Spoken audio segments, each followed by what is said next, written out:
Welkom bij Scheldemondig. Mijn naam is Jan Rubbens, presentator en wij nodigen mensen uit met passie. En deze keer passie voor lokale journalistiek. Met wie heb ik het genoegen? Met Pascal Capetti. Nou, mooie naam. Van harte welkom, want je hebt het ontzettend druk. Je mag even uitleggen waarom ik jou uitgenodigd heb. Ja, ik ben eigenlijk een beetje jouw collega. Ah? Ik werk sinds 1 maart bij Omroep Zeeland. Ja. En daar ben ik in dienst gekomen als verslaggever. Met als aandachtsgebieden gemeente Sluis en de gemeente Hulst. Nou. En ik ben binnengekomen via een project. Eigenlijk een landelijk project om de lokale journalistiek te bevorderen. Nou, dat wordt een mooie uitdaging dan, hè? Ja. Maar eerst wil ik eigenlijk vragen, waar ben je geboren? Ik ben geboren in Veldhoven. In Brabant? In Brabant, bij Eindhoven. Ja. En ik ben in 1994 in Zeeuw-Vlaanderen gekomen wonen. Oh, en welke opleiding heb je gedaan? Ik heb journalistiek gedaan in Tilburg. En dat is een hbo-opleiding? HBO-opleiding. En wat was je afstudeergebeuren? Weet je dat? Dat is al even geleden. Ja. Dat was over buitenlandse correspondenten in Nederland. Zo, dat klinkt interessant, ja. Nou, geweldig. Ja. En daarna ben je dus in Zeeland komen wonen. Ja. En waar woon je nu in? Ik woon nu in Beervliet, maar Ja? toen ik naar Zeeuw-Vlaanderen kwam, heb ik in Terneuzen gewoond. Oké. Ja, en ben ik bij de PZC komen te werken. Oh ja, ik heb jou dikwijls jouw artikelen gelezen. Ja. En waar gaat jouw belangstelling het meeste naar uit dan? Nou, ik heb eigenlijk altijd de regio Zeeuw-Vlaanderen gevolgd. Oké. Dus, En hoeveel jaar heb je dat dan gedaan dan? Ik ben in 1994 voor een werkervaringsplaats bij de PZC terechtgekomen. Dat was een jaartje. Ja? Na dat jaar kon ik blijven. En toen dacht ik vind het wel prima hier. Ja. Ik vind het leuk hier. Ik heb het naar mijn zin. En heb ik eigenlijk alle gemeenten gevolgd voor de PZC. Ja. En na 8 jaar, in 2002, toen dacht ik wel van, dit was mijn eerste baan. Ik wil weer terug naar Brabant. Er is nog meer op de wereld. laat ik eens kijken wat er in Brabant te doen is. Maar eigenlijk ben ik tot de conclusie gekomen dat je een beetje verliefd bent op West-Vlaanderen. Op Zeeuw-Vlaanderen. Zeeuw-Vlaanderen. Ja, maar we hebben heel mooie beelden. Ja. Ja. We zien hier het eerste mooie beeld. Ja. Verlicht even toe. Dat is in de Braakman. Ik woon in Beervliet, dus de Braakman ligt vlakbij. En ja, als het dan heeft gesneeuwd, dan kan je natuurlijk niet binnen blijven. Dus ik hou van lekker buiten zijn. En was dit van de afgelopen jaar? Dit was, wanneer heeft het gesneeuwd? In februari. Ja? Ja, dus jij gelijk naar buiten? Gelijk naar buiten, ja. Maar je houdt ook nog van andere tafereelen. Ik heb er ook weer een mooie foto van. Nou ja, daar is de coronatijd wel goed voor geweest. Ja, in de natuur? Om lekker naar buiten te gaan en ommetjes te maken. Ik heb voor de gemeente, in mijn vorige baan, voor de gemeente Terneuzen, heb ik ook ommetjes gemaakt. Dus een ommetje om elke kern heb ik gelopen en de teksten daarvoor gemaakt. En dit plaatje is van Retrangementenwallen. Want ik moest in de aanloop van mijn nieuwe baan, moest ik natuurlijk ook wel West-Vlaanderen wat beter gaan ja, dus je bent van wat Beervliet, meer gaan verkennen. Je bent ook al een keer bij Omroep Hulst geweest. Dat hebben we natuurlijk allemaal gezien. Of ze kunnen het nog een keer nakijken. En dus ingebed in West-Vlaanderen van RTV Scheldemond. Hebben we weer een mooie foto. Ja, dit was eigenlijk begin maart. 2021, ja, dit jaar. De bomruiming in Breskens. Oh. Dus niet hier in Nieuwvliet. Maar hoe gaat dat nou in zijn werk dan? Want mijn opruimingsdienst, die verzorgt dat in opdracht van de gemeente Sluis. Ja. Ja. En dan kom jij in beeld, krijg je dan een telefoontje? Of? Nou, in deze foto heb ik uitgekozen, daar ben ik als stagiaire bijna meegegaan. Dat was mijn eerste werkdag of een van mijn eerste werkdagen en ben ik met een ervaren journalist. Met de fotograaf. Ik ben natuurlijk ook wel ervaren journalist, maar niet op het gebied van televisie en radioverslag. Nee, maar dat komt er nu bij, hè? Dat komt er nu bij. Dat gebeuren. Ja. Nou, dat is alleen voor maar mij helemaal een nieuwe wereld eigenlijk. Maar wel een uitdaging. Ja, zeker. Ja. Zeg, en dan, behalve natuurlijk de mijnopruimingsdienst, heb je ook andere facetten bekeken. En je hebt gewandeld met de burgemeester van Sluis, hè? Nou, dat is, ik heb eigenlijk met alle collegeleden van Sluis... Maar hier heb je een mooie foto, hè? Ja, hier ben ik met de burgemeester op pad geweest. Dat is een week of 2 geleden. Ja, goed, dat is... Ja? Dus zeg maar eind maart, begin april? Zo? Ja, zoiets is dat geweest.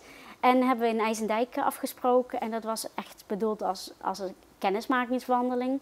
Ze had, de inwoners mochten zich aanmelden voor een wandelingetje met de burgemeester en met de wethouders. En ik las dat en ik dacht, hé, dat is eigenlijk wel een leuke manier om de collegeleden ook te leren kennen. Ja, maar dan ook in de eigen habitat natuurlijk, want ze woont of zullen ze... Ja, ik heb hun laten bepalen waar we zouden afspreken. Ja, dat moet je altijd doen als journalist, denk ik, toch? En dan vertellen ze vanzelf waar ze mee bezig zijn en wat er op dat moment actueel is. Ik heb het niet gebruikt om daar nou gelijk allerlei nieuws uit te halen, maar echt als kennismaking. Dus dat was, en dan volgende foto? Leuk. Ja, dit is in Biervliet, in mijn tuin. Oh, en waarom heb je deze gekozen? Ja, de Magnolia Grows, hè? Magnolia Grows. Danny Vera zingt erover in Rollercoaster. En ja, niet alleen vind ik het nummer heel mooi, maar die Magnolia, dat is gewoon een sieraad voor de hele buurt. Iedereen kan daarvan meegenieten. Het is helaas altijd maar 2 weken dat hij bloeit. Maar, ik heb ook in het vorige gesprek gevraagd van ga je er eventjes zingen, maar dat hebben we afgesproken. Laten we dat maar niet doen. Nee. Laten we dat maar niet doen. Goed, maar nou het werk natuurlijk. Ik heb hier een mooie weerspiegeling van je werk hier. Licht maar even toe. Je vroeg mij om iets te laten zien. Wat doe ik nou zoal? Hè? En dit is eigenlijk, gisteren heb ik dat nog maar gemaakt. Dus dat was 13 april 2021? Ja. Ik had een persgesprek met het college van BMW. En daar kwam dit eigenlijk toevallig even aan de orde. Er lag een aanvraag voor een strandpaviljoen in Hoofdplaat. En die was afgewezen. Dus dan wil je weten van waarom is dat? Door het college van burgemeester en wethouders van de gemeente Sluis is het afgewezen. Ja. En dan duik jij erin. En vervolgens ga je rondbellen van wie is die aanvraag en wat vindt de dorpsraad daarvan. En ja, aan de hand daarvan heb ik eigenlijk een artikeltje gemaakt. Mooi. Wat op de website van Omroep Zeeland is verschenen. Ja, dus waar kunnen ze jouw werk zien dan? Ja, in principe op de website van Omroep Zeeland. Alleen staat daar geen verslaggeversnaam bij. Oh. Dus dat is... misschien als je mijn naam googelt, dat je het wel kan vinden. Maar je ziet dat dus je werkt ergens voor de redactie omdat ze meer een lokaal journalist hebben? Ja. Als er iets uit de gemeente Sluis of uit de gemeente Hulst op de website staat, dan is het wel een grote kans dat ik dat heb, ik dat heb gemaakt. Nou, de volgende foto heb je ook gekozen? Ja, deze foto is op het strand van Breskes gemaakt. Met een voetbal. Ik heb 3 jongens. Ze zijn nou wel wat ouder, maar goed.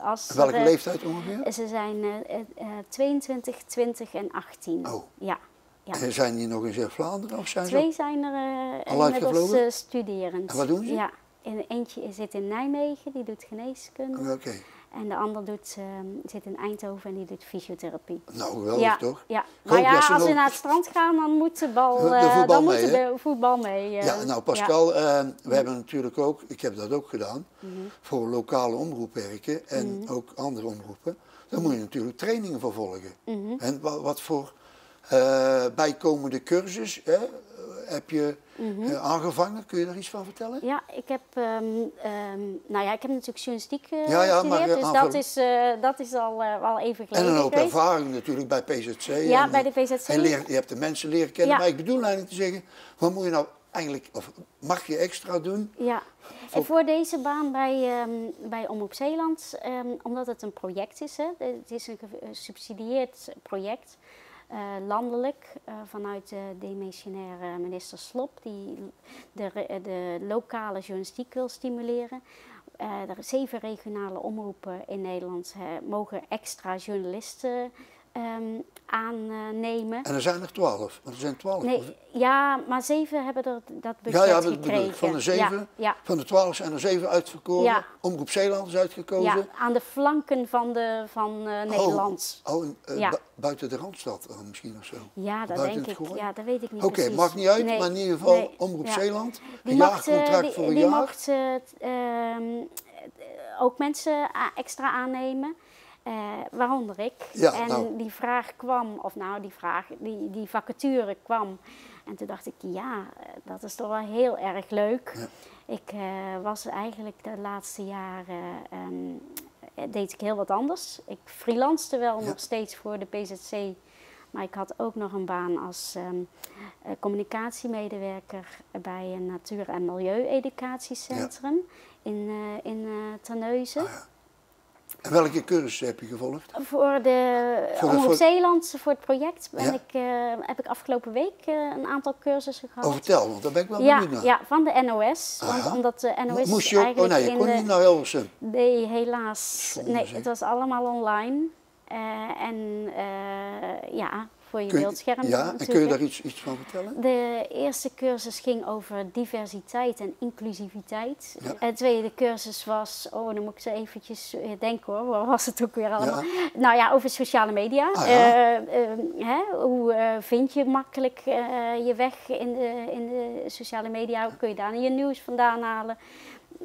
Geschikte onderwerpen die zich opdoen. Ja. Ik heb een training gehad over journalistiek en recht. Wat mag je wel en wat mag je niet. Je mag zomaar een foto natuurlijk niet van internet halen. Portretrecht, reclamerecht. Je mag geen reclame in je verhalen maken. Daar kunnen echt flinke boetes Nou Pascal, je komt als geroepen. Want ik heb bijvoorbeeld een filmpje. Het gaat over een bepaald onderwerp en je kijkt op YouTube. Mag ik het nu wel of niet gebruiken? Ja. Ik ga jou bellen. Dat mag hè? Ja hoor. Want wij gaan natuurlijk innig samenwerken. Hè? Ja. RTV Geldermond. Het is de bedoeling dat mijn verhalen, dus mijn bijdragen die ik maak voor Omroep Zeeland, dat die eigenlijk ook gedeeld worden. Die worden gedeeld met RTV Geldermond en Omroep Hulst. Nou, dat is toch geweldig. Dus bij RTV Geldermond moeten we er gewoon nog wel even kijken van wat is de manier waarop ik mijn verhalen aan jullie kwijt kan. Ja. Want ik maak wel eens af en toe een filmpje, of dat is wel de bedoeling, maar ik denk niet dat ik echt televisiereportages ga maken. Het is vooral voor online. Online maar niet dat ik de filmpjes van jou online weer in kan bedden in Geldermonde. Bijvoorbeeld. Of in mijn eentje op pad. Of gewoon op YouTube, het YouTube-kanaal van RTV Geldermond. Nou, helemaal duidelijk joh. Ja. En dan heb ik eigenlijk nog één vraag. Hier heb je een camera neergezet. Ja. Waarom? Ja, die heb ik gekregen tussen aanhalingstekens. Dat is een klein cameraatje met het idee van dat je eigenlijk makkelijk en snel een filmpje kan maken van een gebeurtenis. Er zit er ook een microfoon in? Ja, ik heb ook nog een losse microfoon. Maar dan kom je niet gelijk met een heel apparaat aanzetten waar mensen soms wel eens van schrikken. Die schrikken hè, van die denken, boze oog.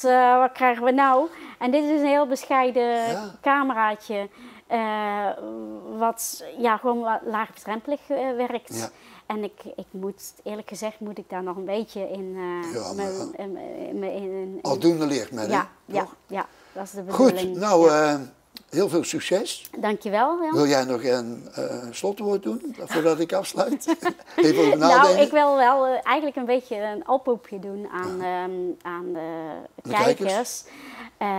Kijk, ik speur op de sociale media, ik volg de politiek in de gemeente Sluis en in Hulst. Maar ik kan natuurlijk niet allemaal ruiken wat er te doen is. Nee, maar hoe kunnen ze jou bereiken? Ja, dat was eigenlijk mijn oproep. Waar moeten ze mailen? Of ja, ze kunnen mij mailen. Dat is Pascalle, maar ja, ik moet het wel spellen natuurlijk. Ja, maar het is allemaal dubbel. .capetti@omroepzeeland.nl. En doe je nog aan Instagram of aan... Ja, je kan me ook op de sociale media kun je me vinden. Facebook? Ja, Facebook, Twitter? Instagram, Twitter, ja, ik volg het meer. Ik zet er zelf niks, Oké. Nou, maar goed. niks op. Ja. Nee, LinkedIn, ja. Nou. Dus ja, ik zou zeggen, heb je wat leuks, wat de moeite waard is of wat media-aandacht verdient, ja, geef me een seintje. En ik kijk of ik er wat mee kan. En weet je wat ik ga doen? Ik ga jou een keer ophalen met mijn eentje. Dan gaan we met z'n tweetjes op pad. Ja, goed en plan. dan gooi jij de buurt, de nabijheid van de Spaanse linies van Biervliet. Ja. Die ga jij mij uitleggen. In IJsendijk beginnen we. Tuurlijk, en dan rijden we zo naar het westen toe. Ja, ja. Oké? Goed plan. Goed plan. Nou, dan gaan we nu de kijkers bedanken. Nou, beste kijkers, dit was Pascal Capetti. Die gaat echt mee in de ontwikkeling, in de vaart der volkeren, over de lokale media. We zijn helemaal blij, toch? Geweldig. Graag gedaan, Jan. Ja.